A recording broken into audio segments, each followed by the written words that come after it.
Sejam bem-vindos a mais um vídeo aqui no canal. Meu nome é Vinícius. O meu é Ellen. Nós vamos dar continuidade na nossa leitura bíblica em ordem cronológica. Vamos nessa?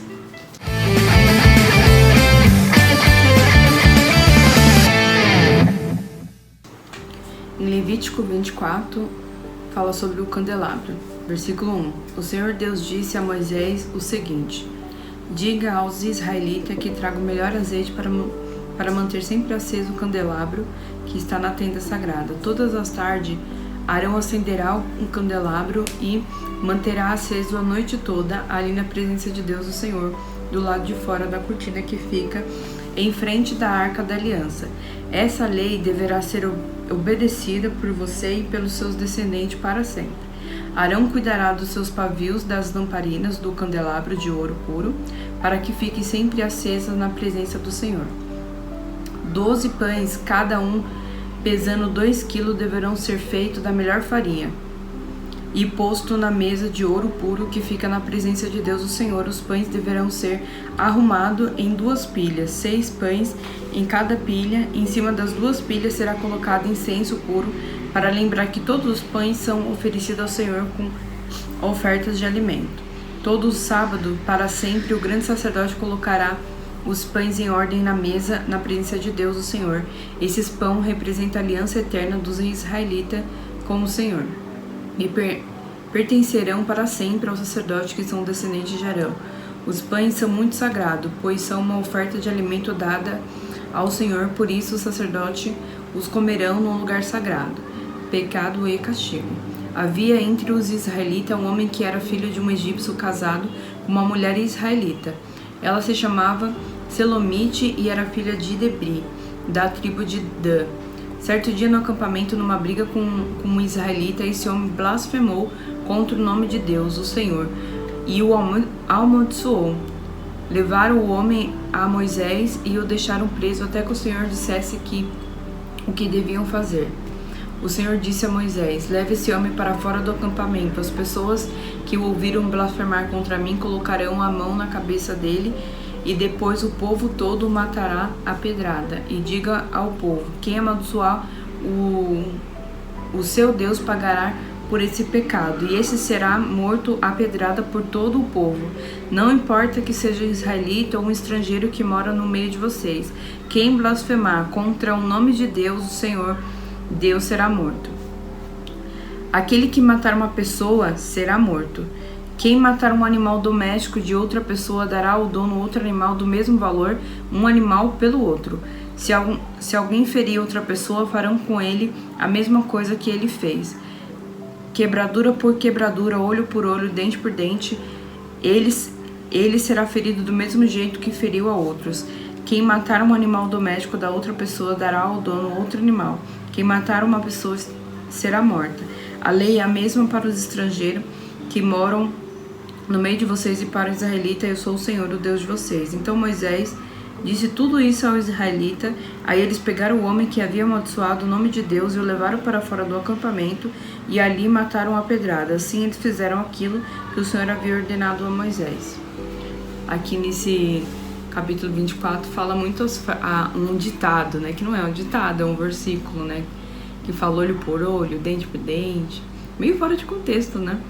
Mas até crente, não crente, sempre fala isso. E às vezes nem sabe que tá dentro da Bíblia. Acho que é um ditado.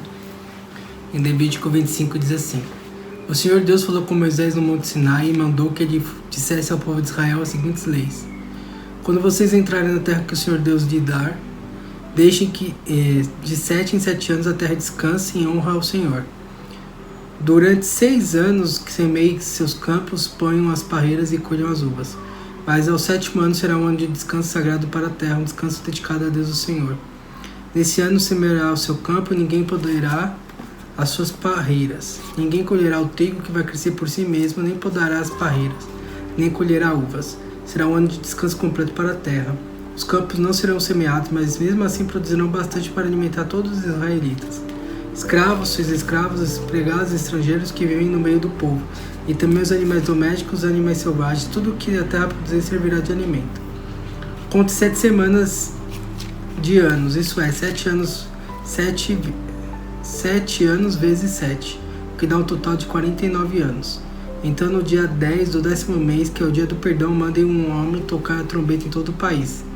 Pois esse ano que vem, depois de 49 anos, é o ano sagrado da libertação, em que vocês anunciarão liberdade a todos os moradores do país.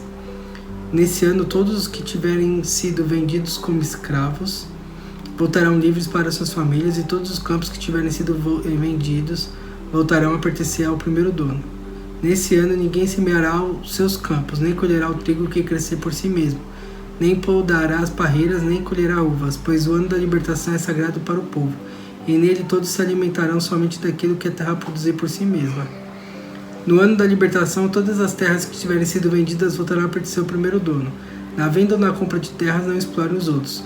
O preço será calculado na base do ano da libertação, pois o que se vende não são de fato as terras, mas as colheitas que produzem. Portanto, o comprador descontará do preço o número de colheitas desde o último ano da libertação, e o vendedor calculará o preço na base dos anos de colheita que ainda falta até o seguinte ano da libertação. Se ainda forem muitos anos, o preço subirá, e se forem poucos, o preço baixará. Que ninguém explore os outros, que todos temam a Deus, pois Ele é o Senhor, nosso Deus. Obedeçam todas as leis de Deus para que vivam em segurança na terra que vai ser de vocês. Ela produzirá suas colheitas, haverá bastante comida para todos e todos viverão em segurança, mas ninguém é capaz de perguntar como é que haverá comida durante o 7º ano, quando ninguém vai semear nem fazer colheita. A resposta é que Deus abençoará a terra, e no 6º ano ela produzirá colheitas, que serão suficientes para 3 anos. Quando vocês semearem seus campos no 8º ano, estarão comendo daquilo que colheram no 6º ano. E haverá bastante para comerem até a colheita do 9º ano. A terra é de Deus, portanto ela não será para sempre daquele que a comprar.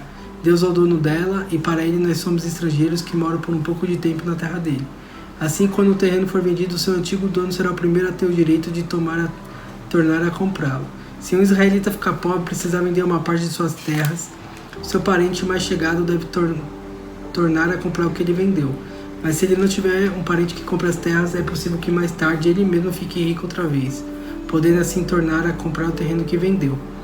Ele descontará o valor das colheitas de que o terreno tiver produzido desde o último ano da libertação, calculará o preço a pagar, tendo como base de anos de colheita que ainda faltarem até o seguinte ano da libertação.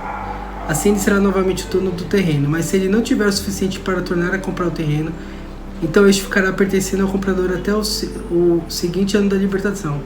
Nesse ano o terreno voltará a pertencer ao primeiro dono. Se um homem vender uma casa que fica numa cidade protegida por muralhas, ele terá o direito de tornar a comprar a casa até um ano depois da venda. Mas se dentro de um ano ele não comprá-la, então ela pertencerá ao comprador e seus descendentes para sempre. Nem mesmo no ano da libertação a casa voltará a ser do primeiro dono. Porém, as casas que ficarem em cidades sem muralhas são como terrenos. O primeiro dono tem o direito de tornar a comprar a casa, e no ano da libertação ela volta a ser do primeiro dono. Os levitas têm sempre o direito de tornar a comprar as suas casas que ficaram na cidade onde moram. Mas se um levita vender a sua casa numa dessas cidades e não tornar a comprá-la, então no ano da libertação a casa volta a ser dele, pois as casas da cidade onde os levitas moram serão sua propriedade permanente no meio do povo de Israel. Mas os campos em volta da cidade onde os levitas moram não podem ser vendidos, eles pertencem aos levitas para sempre. Se um israelita que mora perto de você ficar pobre e não puder sustentar, então você tem o dever de tomar conta dele. Ajude como se ele fosse um estrangeiro que mora no meio do povo, a fim de que ele continue a morar perto de você. Não cobre juros sobre o dinheiro que você lhe emprestar. Respeitem a ordem de Deus para que esse homem continue a morar perto de você. Não cobre juros sobre o que você emprestar, nem tire lucro dos alimentos que você vender. É isso que o Senhor nosso Deus manda fazer. Ele foi quem nos tirou do Egito, para nos dar a terra de Canaã e para ser o nosso Deus. Se um israelita que mora perto de você ficar tão pobre que chega a ponto de ter que vender a você para ser seu escravo, não faça trabalhar como escravo. Trate como se ele fosse um empregado ou um estrangeiro que mora com você. Ele trabalhará para você até o ano da libertação, e nesse ano ele e seus filhos irão embora e voltarão para sua própria família, para as terras dos antepassados. Os israelitas são escravos do Senhor Deus, e eles o tirou do Egito. Eles não deverão ser vendidos como escravos. Portanto, não trate com crueldade, mas respeitem a ordem de Deus. Se precisarem de escravos ou escravos, vocês poderão comprá-los do povo seguinte do seu país. Versículo 45. Também poderão comprar os filhos dos estrangeiros que moram no meio de vocês. Estas crianças que nascerem na terra de Israel poderão ser compradas como escravo, e os seus donos poderão deixá-lo como herança aos filhos, a quem esse escravo deverão servir a vida inteira. Mas um israelita não pode ter outro israelita como escravo, nem pode tratá-lo com crueldade. Pode acontecer que um estrangeiro que vive no meio do povo fique rico, e que um vizinho israelita fique pobre, e se venda como um escravo a esse estrangeiro ou alguém da família dele. Nesse caso, depois de vendido, o israelita tem o direito de ser comprado de novo. Um irmão, um tio, um primo ou outro parente chegado poderá comprá-lo, ou, se ganhar bastante dinheiro, ele mesmo poderá comprar sua liberdade. Ele e o homem que comprou combinarão um preço que deverá ser pago de acordo com o número de anos desde o ano em que ele se vendeu até o seguinte ano da libertação. O cálculo será feito tendo como base o salário que o empregado recebe. Se ainda faltarem muitos anos até o ano da libertação, ele pagará uma parte maior do dinheiro que recebeu quando se vendeu, mas se faltarem poucos anos, a parte será menor. O dono tratará como se ele fosse um empregado que é contratado para trabalhar por ano. Não deixe que o dono o trate com crueldade. E se o homem não for libertado por nenhum desses modos, então no seguinte ano da libertação ele e seus filhos ficarão livres, pois os israelitas são escravos de Deus, que os tirou do Egito. Ele é o Senhor, o Deus dele. Então, pelo menos esse finalzinho aqui fala sobre que os israelitas para Deus não tem essa de ser escravo, e não é para eles nem se colocar nessa situação. Caso, por questão de dinheiro, eles precisem trabalhar para ter o sustento, depois quando ele tiver o sustento, ele pode até mesmo comprar sua própria liberdade. Achei legal.